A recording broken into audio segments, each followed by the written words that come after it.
Sante Pure Barley, Barley International.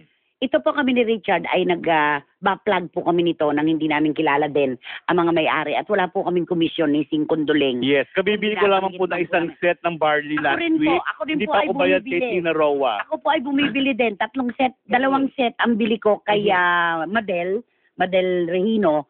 +1 yun di ba? 3 + 1 yes, yun. 3 + 1. Ito po ay dahil naniniwala po kami na napaka-epektibo po nito. May 2 pong matanda sa Nueva Ecija na nireregaluhan ko ng barley, ng Sante Pure Barley.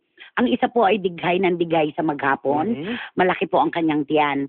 Ang isa naman po hindi po nakadudumi ng maayos. Si Divine Lee, isasama ko na po.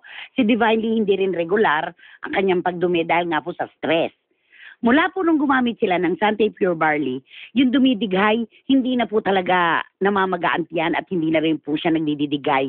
Yun naman po hindi nakakadumi na maayos. Napaka-regular na po ngayon ng kanyang pagdumi. At si Divine Lee po ay sinabi sa amin ni Tina, sobrang galing ng Sante Pure Barley kasi naging regular na ang aking pagdumi. Okay. Sa maraming pagkakataon po, si Japs Jersey ay hindi makalakad dahil sa kanyang gout. Si Tina Roa po ay nagkaroon ng problema sa kamay niya. Yung pundaliri niya, nakadiretso lang din niya maibaluktot.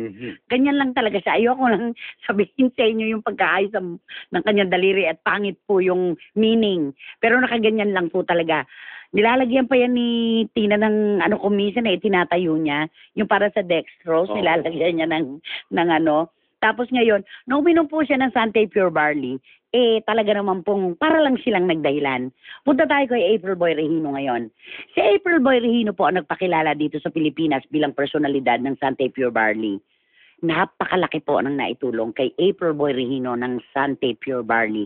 Sa totoo lang po, ito po ay sinasabi namin dahil kami po ay saludo sa produkto, dahil ito po ay galing pa sa New Zealand. Ito ay damo ito. Talaga namang ika nga natin walang halong anumang kemikal at ito ay talagang epektibo sa anumang sakit. Puro. Gusto ko yon. Gusto yung pagsasabi mo ng puro. Di ba? Ang Sante Pure Barley talaga. Sante Pure Barley, yes. Na kung saan, di ba, dahil nga po sa sobrang sikat, pamoso nitong mga brand na ito, maraming nanggaya. Ang dami-dami. Ang dami nanggaya. Pero ang Sante Pure Barley, yung puti at saka green, yan ang totoo. Correct. Yan yon. Okay. So, kung meron pong mga gumagaya, hindi natin maialis yan sa merkado dahil gusto rin nilang kumita. Pero mag-ingat po tayo sa pagpili na ating bibilhin.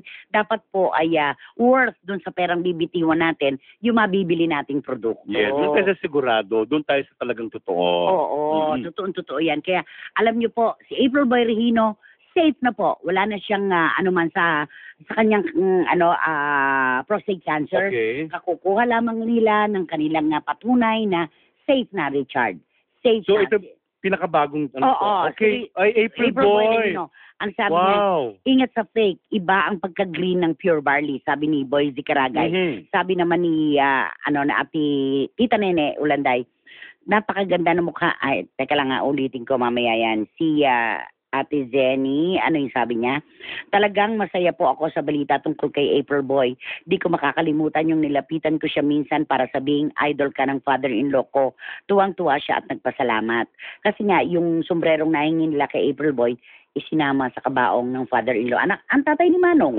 Paborito niya kasi, di ba? Ayun na. Speaking of April Boy, kasi kagabi lang, si Jose Manalo naman sa Zero Ate Christie. Okay. May isang portion siya doon sa kanyang 45 minutes or 1 hour na set sa Zero kagabi. Jose Manalo. Jose Manalo. May isang portion doon talagang ginagaya din niya. Si April Boy. Una muna si Darius Razon. Yes. Tapos napunta siya kay April Boy. Pati pamimigay ng cup ni April Boy sa audience. Sa mas malakas na sigaw na idol. Ganon. Kanan kaliwa. Ganon. So, siyempre na-refresh sa aking memory na, nga pala, si April Boy na nung last Saturday sa Showbiz Police nga ay nakita natin yung medyo may pinagdadaanan siya na hindi mo nakita kasi, hindi mo narinig yung sinabi ko kanina na pinick up pa ng Yahoo International, isinalin sa Ingles. At talaga naman ang nagtawagan sa mag-asawa kay Madel at kay April Boy, talagang sang katutak 72,000 kagad na pangungumusta ang tinanggap nila.